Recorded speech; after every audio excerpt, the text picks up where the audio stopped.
Alors, bienvenue. Aujourd'hui, on va s'attaquer à une question vraiment fascinante. Comment les médecins et les chercheurs font-ils pour observer quelque chose qui est par définition complètement invisible?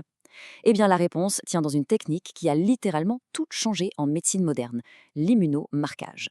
Et oui, c'est vraiment la question de fond. Il faut s'imaginer qu'au cœur de notre système immunitaire, il se passe des choses à chaque seconde. Des batailles microscopiques, des anticorps qui se lient à des antigènes.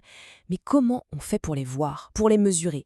C'est exactement ce défi incroyable, rendre visible ce qui ne l'est pas, que l'immunomarquage a brillamment résolu. Allez, rentrons dans le vif du sujet. Tout, absolument tout, part de cette fameuse interaction. D'un côté, on a un anticorps, de l'autre, un antigène. Ils s'emboîtent parfaitement, un peu comme une clé dans une serrure, pour former ce qu'on appelle un complexe immune. C'est d'une précision folle, mais le problème, c'est que ça ne produit aucune lumière, aucune couleur. C'est totalement invisible.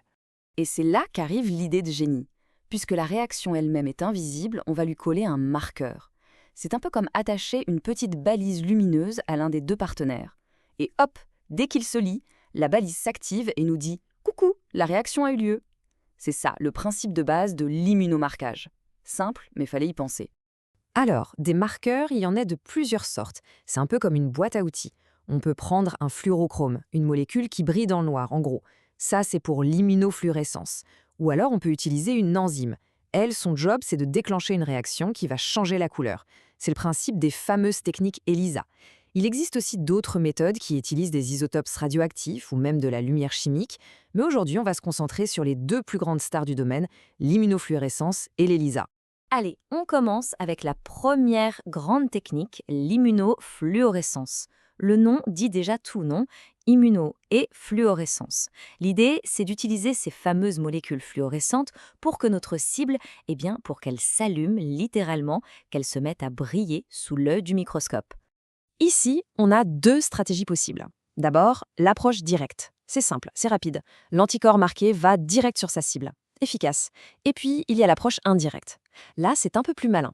Un premier anticorps, tout simple, sans marqueur, va se fixer sur l'antigène. Et seulement après, on en ajoute un deuxième, qui lui est marqué et qui vient se fixer sur le premier. Ça a l'air plus compliqué, mais c'est là que la magie opère. C'est un véritable amplificateur. Imaginez que plusieurs anticorps marqués peuvent se fixer sur un seul anticorps primaire. Le signal lumineux est complètement démultiplié. On gagne énormément en sensibilité. C'est la grosse différence. Bon, en pratique, comment ça marche cette méthode indirecte? C'est un protocole assez rodé en fait. D'abord, on met l'anticorps du patient en contact avec l'antigène pour qu'il s'y fixe. Ensuite, on ajoute notre fameux deuxième anticorps, celui qui est marqué. Il va s'accrocher au premier. On rince bien le tout pour enlever ce qui n'est pas fixé et il ne reste plus qu'à regarder au microscope. S'il y a de la lumière, bingo, ça veut dire que la réaction a bien eu lieu. Et ce schéma, il est parfait pour visualiser ce qu'on vient de dire. C'est vraiment une construction en sandwich. Tout en bas, on a l'antigène. Au milieu, le premier anticorps. Et par-dessus, pour finir, l'anticorps secondaire marqué avec sa balise fluorescente. C'est cette accumulation de marqueurs qui rend le signal super puissant et la technique si efficace. Ok, maintenant qu'on a vu la technique, à quoi ça sert dans la vraie vie? Eh bien, passons à une application clinique majeure. L'immunofluorescence indirecte, c'est l'outil roi pour diagnostiquer les maladies auto-immunes. Vous savez, ces maladies un peu particulières où notre propre système immunitaire se met à attaquer nos cellules. Et là, c'est la parfaite illustration du passage de la théorie à la pratique. À gauche, on a le schéma, le principe du test, et à droite, à droite, c'est le résultat concret. Ce sont de vraies images de cellules de patients, et ces motifs verts magnifiques, ce n'est pas juste de l'art abstrait. Non, non, chaque motif est une information, un indice crucial pour le diagnostic. Tout l'enjeu, bien sûr, c'est de savoir lire ces images. C'est un peu comme un langage secret. Selon l'endroit où la lumière apparaît dans le noyau, on va parler d'un aspect homogène, moucheté, nucléolaire, et chacun de ces mots lumineux va orienter le diagnostic vers une maladie auto-immune bien spécifique. C'est une véritable enquête visuelle. Allez, on change de chapitre. On laisse de côté la fluorescence pour passer à notre deuxième grande technique, l'ELISA. Et là, on change de signal. Fini la lumière, maintenant on va parler de changement de couleur. ELISA, ça veut dire Enzyme Linked Immunosorbent AC. Le principe est super simple à comprendre. Imaginez qu'on attache une toute petite enzyme à notre anticorps. Quand on ajoute une certaine substance, qu'on appelle un substrat, l'enzyme se met au travail. C'est une petite usine qui transforme ce substrat en un produit coloré. La logique est implacable. Plus on a de complexes antigènes-anticorps, Plus on a d'enzymes, donc plus on a de petites usines à couleur, et plus la couleur finale sera intense.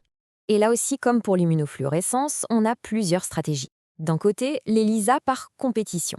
Ici, l'antigène du patient est en compétition avec un antigène qu'on a marqué. Alors attention, c'est un peu contre-intuitif. Plus il y a d'antigène du patient, plus le signal sera faible. C'est inversé. Et de l'autre côté, on a la méthode sandwich. Là, on piège l'antigène entre deux anticorps. Et dans ce cas, c'est direct. Plus il y a d'antigène, plus le signal est fort.